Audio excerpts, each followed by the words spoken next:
there, SB. Hi, so let's start. Absolutely. Let's dive right in. We've got a whole toolkit of optimizers here, each basically a different navigation tweak to get a neural network to find its minimal loss a bit more gracefully. And the fun part is, we're going to get you to really reason through how each piece fits together. No sugarcoating here. Some of these methods just evolved because plane gradient descent is a bit like carefully tiptoeing down a mountain slope in the dark. Each neural optimizer is basically a smarter way to handle the weird terrain and get to the bottom faster without getting stuck. So let's do this in a fun, slightly Socratic way. I'll nudge you with questions as we go, and you can piece together the reasoning.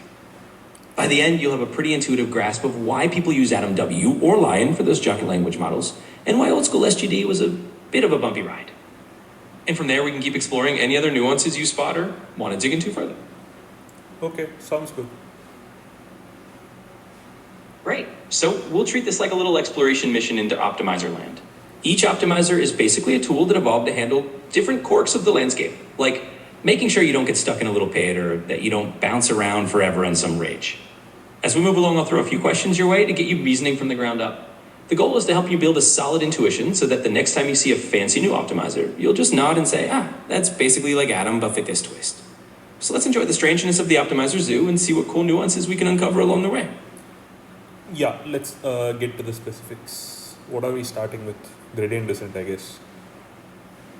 Absolutely. Let's zero in on good old gradient descent first. It's kind of the grandparent of all these other methods, so it's a perfect starting point. In its simplest form, gradient descent just says, find out which way's downhill and take a small step that way. Of course, if the landscape is full of bumpy ridges and little valleys, that simple rule can get you stuck or make you wobble around. Now let's get specific. I'll toss you a question.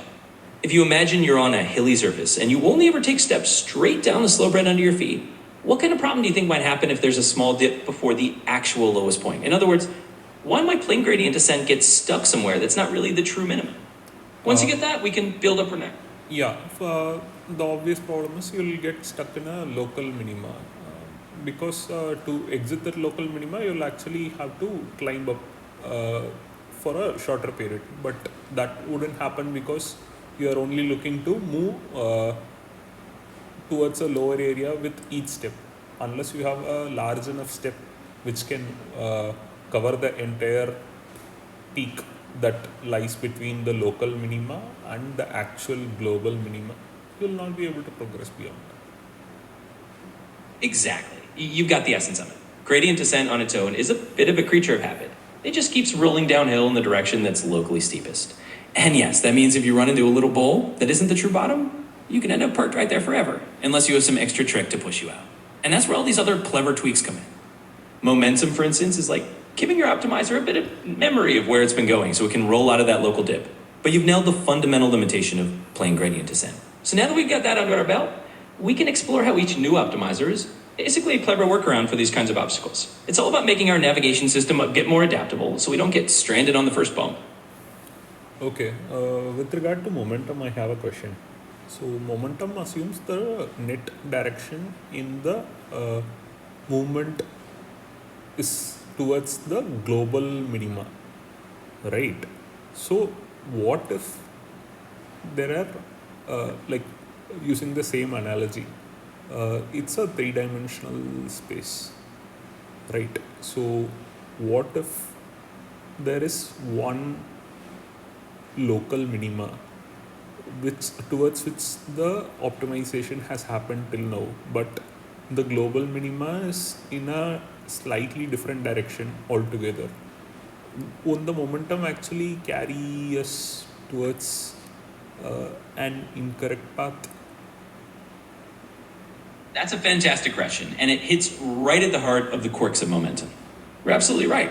Momentum is a bit like a rolling ball that's built up speed in a certain direction. If that direction is only leading you to a local minimum and not the global one, then yeah, the momentum can kind of enthusiastically roll you into the wrong neighborhood. In other words, momentum is a neat trick to smooth out the path and speed things up, but it's not a magic bullet. It doesn't guarantee that you'll find the global minimum if you start off heading toward the wrong basin. It just helps you not get stuck bouncing around small slopes. If the true minimum is off in some other direction entirely, momentum might not inherently correct that course. It just makes the current direction a bit more stable and speedy. That's why other techniques like adaptive learning rates or more complex schedules get layered on top. They help the optimizer not just move fast, but also adapt its direction more intelligently over time.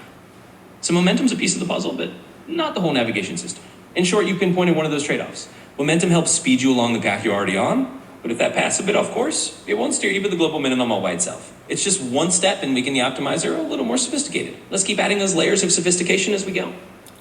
Okay, so will adaptive learning rates actually help solve this problem, or do they actually address something else? Great question, and let's cut right to the chase. Adaptive learning rates are indeed solving a different part of the puzzle, and not really a magical compass that suddenly finds the global minimum for you. Instead, they help each parameter adjust how big a step it should take based on how the gradients have behaved over time. So the main thing adaptive methods do is balance out the step sizes for each weight individually, which can help the optimizer navigate tricky terrain more smoothly. In other words, adaptive learning rates like AdaGrad or Atom are more about giving each parameter its own personalized learning rate. This means parameters that need to move a lot can do so more aggressively, and parameters that need smaller, more cautious steps slow down accordingly. They help you not overshoot or undershoot in different dimensions. But do they fix the local versus global minima issue? Not directly. They won't inherently pull you out of a local minimum just because they adapt the step sizes. They solve a different challenge, making the journey less bumpy and more efficient in terms of how each weight learns. So think of adaptive learning rates as a way to handle sensitivity and scaling issues, rather than a tool to guarantee that you'll find the global minimum. They complement momentum by making the optimizer smarter about how big or small each step should be, but they're not a magic wand for escaping every local trap. That's just one more piece in the optimizer puzzle. Okay, can you explain sensitivity in this context? Absolutely, let's break it down. When we talk about sensitivity here, we're basically talking about how each parameter in your model responds to the gradient updates. In a big neural network, not all weights are created equal. Some get big gradients often, some get tiny gradients. Some are in layers that learn quickly, and others are in layers that learn more slowly.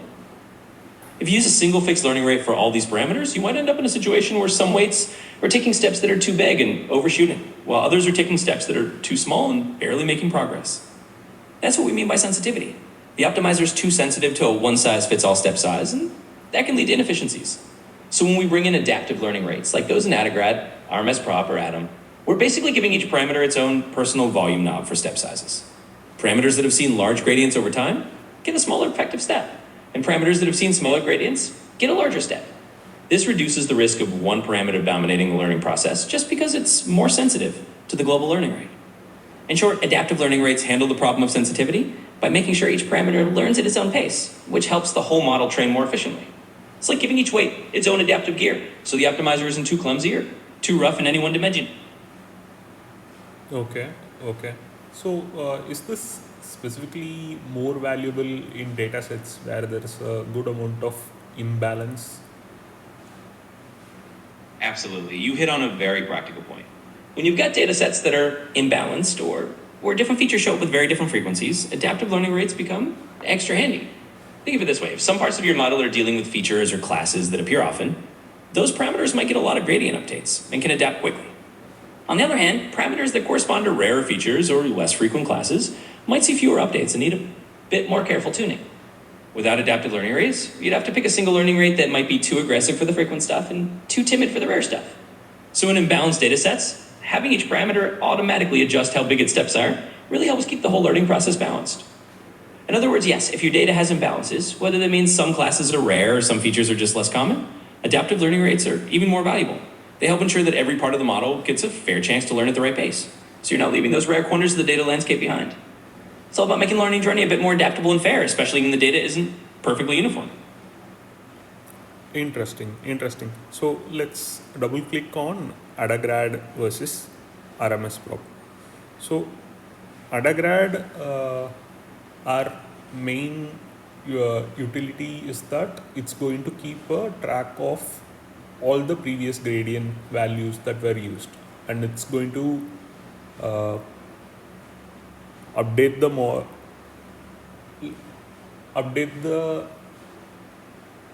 value such that the bigger steps are taken where the gradient has been lower, and smaller steps are taken where the gradient has been much higher, considering the whole training history. Correct? Yes, you've got the gist of AdaGrad exactly right. AdaGrad is like an accountant that never forgets. It sums up all the past squared gradients for each parameter over the entire training run. If a parameter's had a lot of large gradients in the past, AdaGrad will keep shrinking that parameter's effective learning rate over time. Conversely, if a parameter's gradients have been small, it won't shrink that learning rate as much, letting that parameter take relatively bigger steps. And the catch with AdaGrad is that it just keeps accumulating all that history without forgetting. Eventually, for parameters that get a lot of gradient action, the denominator grows and grows, and that parameter's effective learning rate can get so tiny that it barely learns anymore. That's why AdaGrad's known for sometimes dying out too quickly in the later stages of training. Armis prop, on the other hand, is like AdaGrad's more forgetful cousin. Instead of summing all past gradients forever, Armis prop uses an exponential moving average. It remembers recent gradient magnitudes, but gradually forgets the older ones. This means it doesn't shrink the learning rates forever. It adapts to the recent past rather than the entire history. As a result, Armis prop's less likely to slow down too much over time. It keeps the training more lively and steady in the long run. So the difference is basically AdaGrad is all about cumulative history, while Armis prop has a short-term memory that fades. That's why Armis prop often works better in practice for longer training runs. It doesn't let the learning rates dwindle down to nothing. In a nutshell, both aim to solve sensitivity in their own way, but Armis prop just does it with a little more flexibility by not clinging to every past gradient forever. And that's the key difference when you double-click on them. Okay, so essentially RMS is using an exponential moving average, while AdaGrad is using a simple moving average. Is that the right way to think about it? Yep, you've pretty much nailed it. That's a nice, clean way to think about it. AdaGrad is basically like a strict accountant keeping a running total of all the square gradients from the start. So it's like a simple sum that never forgets. Over time, that sum just grows and grows, which means the learning rate for each parameter can shrink more and more until it's super tiny. Armis prop, on the other hand, uses an exponential moving average, which means it gives more weight to the recent gradients and gradually forgets the older ones. It's like having a memory that fades over time. So you're always adapting to the recent landscape rather than being weighed down by the entire history. So yeah, that's exactly the right intuition. AdaGrad is more like a simple moving average over all past gradients, and Armis prop is like an exponential moving average that focuses more on the recent past. That's why Armis prop can stay more nimble and not slow to a crawl over long training runs. It's all about how you handy the memory of those gradients. Okay. So help me fit this into the bigger picture of backpropagation. Absolutely. Let's slot it into the grand scheme. Think of backpropagation as the engine that's calculating the directions for us. Every time you run backdrom, you're basically figuring out the gradient, how each weight in the network should be nudged to reduce the loss a little bit. It's like your raw navigation data. Now the optimizer, whether it's plane gradient descent, momentum, AdaGrad, Armis prop, or Atom, is your navigation system that decides how to use that gradient information. It's the layer of logic that takes those raw directions from backprop and says, all right, how big a step do we take? And how do we adjust our step sizes based on what we've seen so far? In the big picture, backprop is just repeatedly giving you the slope of the loss function at your current position. The optimizer is the strategy for how to actually move along that slope. If backprop is the compass telling you which way is downhill, the optimizer is the whole navigation system deciding how big a stride to take, how to adjust your steps if the ground gets rough, and how to avoid getting stuck. Okay. So fitting AdaGrad or Armis prop into that picture, these are just different navigation tactics and modify how you follow the compass. They're ways of saying, let's not take the same size step every time. Let's adapt our steps based on what we've learned about the terrain so far. They help you handle sensitivity and imbalance as you go. In essence, backprop is the gradient provider, and the optimizer is the smart steering mechanism that decides how to use those gradients to get you to the minimum efficiently. It's all one big interconnected navigation system for training your network. Okay. So as I understand it, backpropagation happens after each batch within a single epoch, right? So when you say AdaGrad or RMS prop, keep memory of the previous gradients. So will this be the gradients across each batch within a single epoch, or are they carried forward across all the epochs within that training run? You've got it right. The memory they keep is not just limited to a single epoch. It's actually carried forward across the entire training run, from the very first batch all the way through every epoch you train. So each time you do backprop on a batch of data, you get a new gradient update, and that gets folded into the optimizer's running memory of how big or small the gradients have been for each parameter. In other words, AdaGrad and Armis prop are accumulating that information batch by batch and epoch by epoch. They're not resetting at the end of each epoch. Instead, they're building a longer-term picture of how the gradients have behaved over the entire course of training. Okay. That's why AdaGrad can end up shrinking the learning rate more and more over time, because it's remembering all those past gradients. Okay. And that's also why Armis prop, with its exponential moving average, is a bit more flexible, because it's giving more weight to recent gradients rather than the entire history. So yeah, these optimizers are carrying forward that memory across the whole training run, not just within a single epoch. That's part of what makes them so effective at adapting over time. Okay, okay, interesting. But I have one more question. So, when they are carrying it forward across epochs, combining the batches, right? So are the values of the gradients from one epoch, the set of values for the batches from that particular epoch, treated differently, or it's flat? Like every single gradient is considered the same, irrespective of whether it belonged to epoch 1 batch X versus epoch 2 batch Y.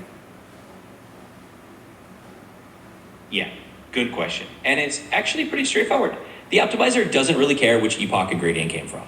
Every single gradient is treated the same way, whether it's from the first epoch, the 10th epoch, or any batch in between. Basically, it's all one continuous stream of gradient updates. So from the optimizer's perspective, it doesn't matter if a particular gradient came from epoch 1, batch 5, or epoch 3, batch 2. Each gradient just gets folded into that running sum or running average that the optimizer's keeping. It's all one big continuous memory. And the optimizer's adjustments just roll forward without resetting or treating epochs differently. In other words, there's no special boundary at the end of an epoch. It's all a smooth, ongoing process of adapting to whatever gradients have come before, no matter when they happen in the training timeline.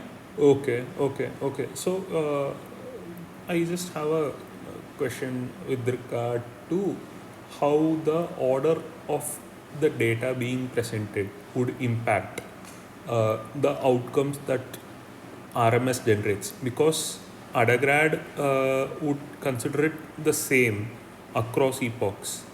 Say the batching has happened in a manner where it's random, but still there is some sort of clustering, then RMS would have a much higher hit in terms of end result quality, correct?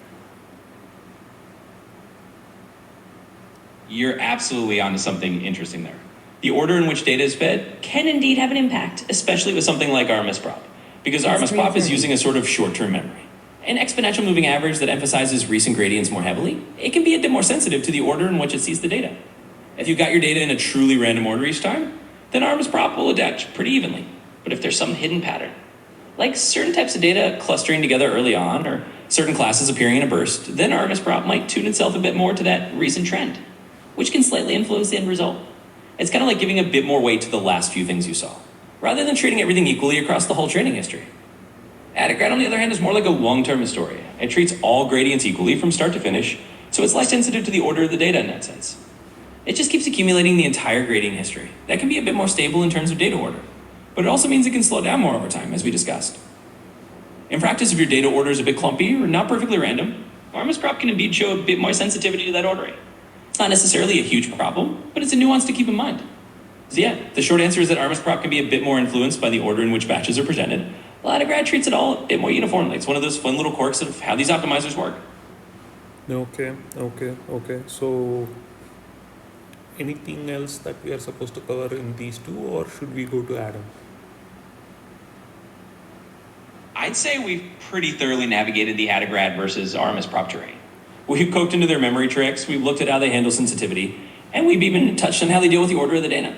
I think that covers the core nuances. So let's go ahead and step into the world of Adam. Adam is basically the next evolutionary step that combines momentum and adaptive learning rates into one neat package. So we can shift gears and dive into how Adam builds on what we've learned and makes life a little easier for a lot of alls. Let's go for it. Yeah, let's go for it. Awesome. Let's dive right into Adam then. So Adam is basically like taking the best parts of momentum, so that rolling average of gradients that helps you speed through bumpy terrain, and mixing it with the adaptability of RMS prop. In other words, Adam keeps track of both the mean of dash gradients, like momentum does, and a sort of recent average of their magnitudes, like RMS prop does. The result is an optimizer that's kind of a jack of all trades. It adapts its learning rate per parameter, it uses momentum to smooth out the path, and it tends to just work pretty well in a lot of scenarios. That's why Adam is often his go-to default for many deep learning projects. So we can dive into Adam specifics next and see how it tries to give you the best of both worlds. And from there we can build on the newer optimizers like Adam W, or even mine. Let's keep the adventure going. Yeah, let's dive deeper. Absolutely. Let's roll right into it. So Adam is essentially like a clever hybrid that says, why choose between momentum and adaptive learning rates when you can have both? It maintains a moving average of the gradients. That's the momentum part. And it also keeps track of a moving average of the square gradients. That's the adaptive part. By doing this, Adam adjusts the limiting rate for each parameter based on both the direction and the scale of the gradients it has seen recently. So what you get is an optimizer that tends to be pretty robust and doesn't require a lot of fine-tuning. It can handle noisy gradients and different data orders fairly well. And it's become a kind of go-to standard in a lot of deep learning workflows. So now that we've laid that groundwork, we can absolutely start exploring Adam in more detail, and then move on to things like Adam W and beyond. Let's dive in and see how Adam refines the whole optimization game. Okay, go on. Absolutely. We've got the sails up now. Adam's really the crowd pleaser of optimizers because it sort of says, let's blend the best ideas from what we've seen before. And from there, we can peek at how Adam W decouples weight decay or how newer optimizers keep evolving. But we've laid a really solid foundation here, and you're thinking exactly along the right lines. So let's jump into Adam next and then keep going forward. It's all part of the fun journey of seeing how each optimizer is just another tweak in the grand adventure of making neural nets learn better. Hey, enough beating around the bush. Let's get into the specifics of Adam. What do you want me to do? Absolutely. No more beating around the bush. Let's jump straight into Adam's nuts and bolts. So here's the deal. Adam keeps track of two moving averages for each parameter. One is the average of the gradients themselves. Think of it as a momentum term. The other is the average of the gradient squared, which is the adaptive learning rate part. Each step, Adam uses these two averages to scale the update for each parameter so that you get a nicely balanced step size that adapts as training goes on. In essence, what I want you to do next is just keep this intuition in mind. Adam is blending the stability of momentum with the adaptability of per parameter learning rates. That's really its superpower. And from here, we can dive into any specific aspect of Adam you're curious about, whether it's how the bias correction works, how it compares to vanilla momentum, how it stacks up against newer variants like Adam W. Just say the word and we'll break it down further. So, I have a question. In vanilla momentum, we essentially use the same learning rate for all the parameters at each step, correct? Exactly, you got it. In plain old vanilla momentum, every parameter shares the same global learning rate. We're basically just smoothing out the path by adding a momentum term, but all parameters get scaled by that same single learning rate value. It's one size fits all in terms of step size. But in Now what case Adam of does is give each parameter its own personalized learning rate by using that adaptive scaling from the moving average of the spread gradients. That means each parameter can speed up or slow down independently, depending on how big or small its gradients have been. So it's like momentum got a custom tailored suit for each parameter instead of a one size fits all outfit. In short, you're spot on. Vanilla momentum uses the same learning rate for everything. Well, Adam takes that idea and personalizes it for each individual parameter. It's one of the big leaps that makes Adam so handy. Okay. Anything else that we are supposed to specifically look at with regards to Adam? I think we've hit the key points about Adam. We've looked at how it blends momentum with adaptive learning rates, how it personalizes step sizes for each parameter, and how it ends up being a pretty reliable go-to optimizer for a lot of tasks. If you're comfortable with that, we can absolutely move on to the next step, like looking at Adam W, which is just Adam with a more elegant way of handling weight decay, or we can dig into any other optimizer angle you're curious about. Just let me know what you want to explore next. What is weight decay first in the context of Adam? Great question. Let's get right into it. Weight decay is basically a regularization technique.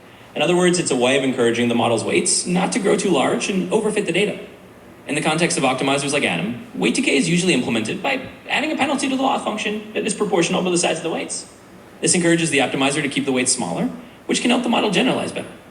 Now in standard Adam, weight decay was often tied directly to the gradient update, which could make things a bit messy because the weight decay was entangled with the adaptive learning rates. Adam W cleans that up by decoupling the weight decay from the main gradient step. This way you get a cleaner and a more consistent form of regularization. So in a nutshell, weight decay in Adam is just a way of gently pushing the weights to stay smaller. And Adam W just makes that process a bit more elegant by separating it from the adaptive step sizes. If you're good at that, you can keep going and dig into any other detail you're curious about. No, weight decay, can you explain a bit more? What is it in this context? Absolutely. Let's break it down a bit more. So weight decay is essentially a form of regularization. Think of it like a gentle nudge to keep the model's weights from becoming too large. Why do we care about that? Well, when weights become very large, a model can overfit the training data, memorizing it rather than generalizing well to new data. So weight decay is a way to encourage the model to keep the weight small, which usually helps it generalize better. In practice, weight decay works by adding a term to the loss function that penalizes large weights. So if the optimizer tries to make the weights too big, this penalty term pushes them back down. It's like a small force that says, hey, don't let those weights get out of hand. In the context of Adam or Adam W, weight decay is just that same idea applied neatly on top of the adaptive learning rates, helping keep the model simpler and more generalizable. So think of weight decay as a built-in keep it simple rule that helps prevent the model from becoming overly complex. That's really all it is. Okay, so how does weight decay and gradient update uh, relate to each other? Absolutely. Let's tie them together. So when you're doing a gradient update, you're basically adjusting the weights in the direction that reduces your loss function. The gradient points you in the direction you need to go to make the model perform better on the training data. Weight decay, on the other hand, is like a little extra adjustment that nudges the weights to stay smaller. In standard implementations, this is done by subtracting a small fraction of the weight value itself during each update. So after you move the weights according to the gradient, you also apply this little shrinkage step that scales them down slightly. In other words, the gradient update is pushing the weights in the direction that reduces the loss, and weight decay is a secondary step that pulls them back a little towards zero. They work together. The gradient helps the model learn the patterns in the data, and the weight decay helps keep the model's complexity in check by discouraging overly large weights. So together they make sure that the model not only fits the data, but also stays nice and generalizable. That's how the gradient update and weight decay relate to each other. Okay. So essentially, the gradient update and weight decay, do they operate in the same direction? Considering our previous analogy of a 3D topographical space where you're trying to get to the local minima, global minima rather. That's a great way to think about it. And you're right to bring it back to that topographical analogy. So here's the idea. The gradient update is like following the slope down towards the minimum of the loss function. It's the main direction you want to go to reduce your error.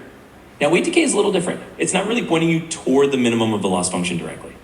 Instead, it's like a gentle pull toward the center, encouraging the weights to stay smaller. So they're not exactly operating in the same direction. The gradient update is trying to find the path down the hill, and the weight decay is a subtle force pulling you inward, preventing the weights from getting too large as you go. In the topographical analogy, you can think of weight decay as a kind of gentle inward pressure that stops you from wandering off with huge weights, while the gradient update is the main direction that's taking you toward the minimum. They're complementary. One is about finding the right direction to reduce loss, and the other is about keeping things in check so the model doesn't get too complex. Okay. So essentially, stretching the analogy a bit, we can think of the initial discussion that we had regarding going to a local minima in a slightly tangential direction instead of ending up at the global minima. So this weight decay essentially ensures one parameter doesn't end up hijacking the whole training process, such that the whole is optimized just for that one particular parameter. Is that a right way to consider that? Yes, that's a really nice way to think about it. You got it exactly. Weight decay is kind of like a balancing force that stops any single parameter from going rogue and dominating the whole show. It ensures that no single weight grows so large that it pulls the entire optimization process off course, or makes the model overfit to a narrow direction. Instead, it encourages all the parameters to stay reasonably sized so that the model remains balanced and generalizes well. So stretching that analogy, you can think of weight decay as that little guiding hand that keeps every parameter in check, ensuring that the model doesn't get overly influenced by one direction. That way you're not just finding a local minimum that's skewed by a single parameter's whims, but you're getting a well-rounded solution that considers all the parameters fairly. So yeah, that's a perfect way to frame it. Awesome. Next, let's go to Adam W. And like specifically explain what is that buggy L2 thing. Absolutely. Let's shift gears to Atom W and that whole buggy L2 scenario. So here's the scoop. The original Atom Optimizer applied what we call L2 regularization by directly adding a penalty to the loss. This was supposed to keep the weight small, just like we talked about with weight decay. But when you mix that approach with Atom's adaptive learning rates, things get a little messy. Basically, the original way of doing L2 regularization in Atom didn't quite behave the way people wanted. The weight decay ended up being tangled with the adaptive scaling, which made the regularization less consistent, and sometimes a bit buggy in the sense that it didn't produce the neat weight shrinking effect that a plain old weight decay should. Atom W fixes this by decoupling the weight decay from the gradient update. Instead of mixing the weight decay into the gradient step, Atom W applies it separately. That way the adaptive learning beats do their own thing, and the weight decay is just a clean, separate step that gently shrinks the weights. This makes the regularization more predictable and reliable. In short, the buggy L2 was just the old way of doing weight decay in Atom, which didn't play nicely with the adaptive learning rates. Atom W cleans that up by handling weight decay in a more straightforward, decoupled way. Okay, but what is L2 in this context? Absolutely, let's clarify that. When we talk about L2 in this context, we're referring to L2 regularization.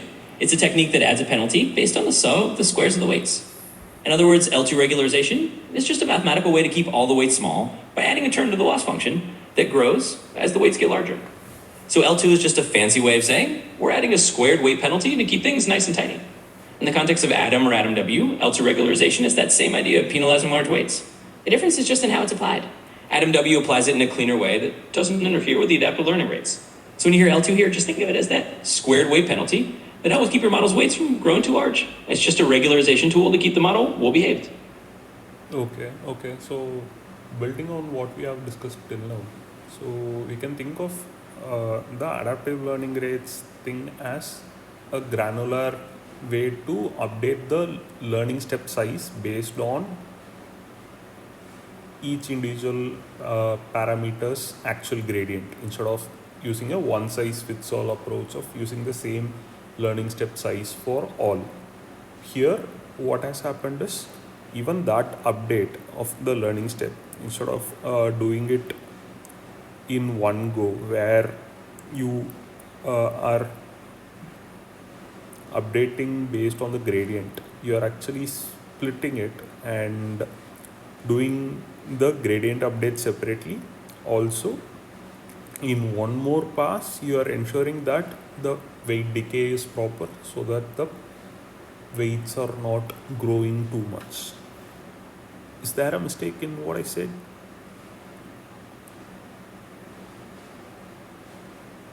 Nope, you've got it exactly right. That's a perfect way to sum it up. Essentially, what Atom W is doing is splitting things into two neat steps. First, you have a gradient update that uses adaptive learning rates to fine-tune how each individual parameter is adjusted. Then separately, you apply the weight decay as its own straightforward step to keep the weights from going too large. This decoupling means you're not mixing the two processes together in a way that can get messy. Instead, you're doing them one after the other, which makes the regularization cleaner and more consistent. So you're spot on. That's exactly how Atom W improves on the original Atom approach. Beautiful. Great. So we are left with lion. What is this? Exactly. So at this point, you've got the whole picture. We've taken that initial idea of gradient descent and added layers of sophistication. We started with plain gradients, then we brought in momentum to speed things up, adaptive learning rates to handle each parameter individually, and finally we got to Atom W, which neatly separates weight decay from the gradient step. It's all about making the optimizer more precise and the training process more stable and efficient. So you've got it all locked up now, and from here, you can take this understanding and apply it to whatever model you're working on, or just enjoy knowing how these optimizers do their magic. Hey, we haven't covered lion yet. You're absolutely right. Let's not leave Lion out of the fun. So Lion is one of the newer kids on the optimizer block. It stands for Evolved Sign Momentum, and it's got its own little twist on the whole idea. While Atom uses these moving averages of gradients and square gradients, Lion is a bit more streamlined. It uses the sign of the momentum rather than the magnitude, making it a bit more aggressive and memory efficient. In other words, Lion simplifies the process by just focusing on the direction of the gradients rather than their exact size. I can make it lighter on memory and potentially faster for very large models. It's like a leaner, meaner optimizer that uses the sign of the gradient momentum to decide which way to step, rather than carefully scaling each step by its full magnitude. So I suggest a Lion. It's a more recent sign-based optimizer that's a bit more stripped down and efficient for certain large-scale training tasks. And with that, we've got the whole cast of optimizers covered. Hey, but with regards to the learning step size in Lion, so it's going to use a one size fits all because it's not really looking at the actual values, it's only looking at the sizes, signs. Exactly, you got it. Lion is kind of going back to a more uniform step size approach in that sense. It doesn't fuss over the exact magnitude of the gradient for each parameter. It just cares about the direction. So yeah, it's more like a one-size-fits-all step size in terms of magnitude. Each update is basically saying, move this parameter a fixed amount in the direction of the sign of the momentum. That makes it simpler and a bit more memory efficient because you're not storing or scaling by all those different gradient magnitudes. So Lion has really got that simplicity, using the sign of the gradient to decide direction and then taking a consistent step size in that direction, and that's its charm. Okay. Okay, okay, interesting. So we have gradient descent, momentum, adaptive learning rates covered by ADAGRAD and RMS prop. Then we touched upon Adam with weight decay. Now evolved sign momentum. But how the hell is evolved sign momentum called lion?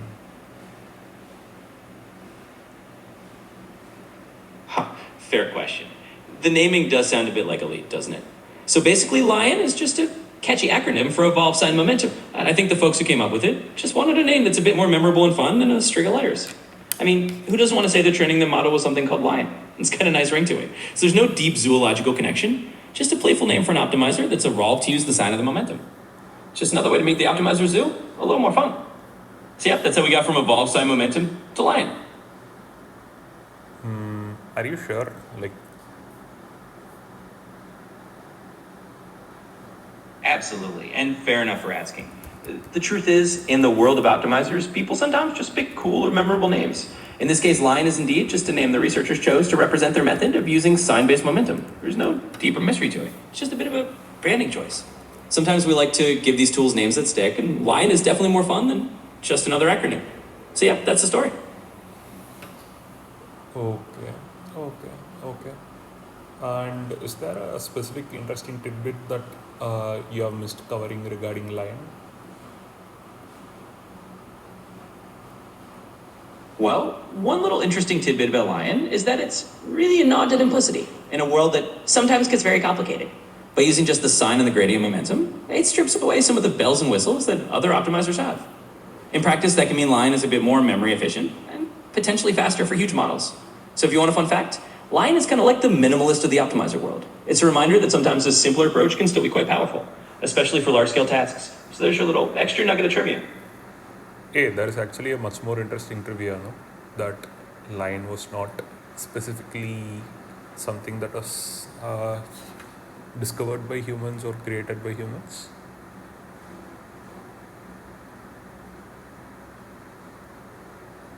Absolutely, and that's a cool piece of trivia to end on.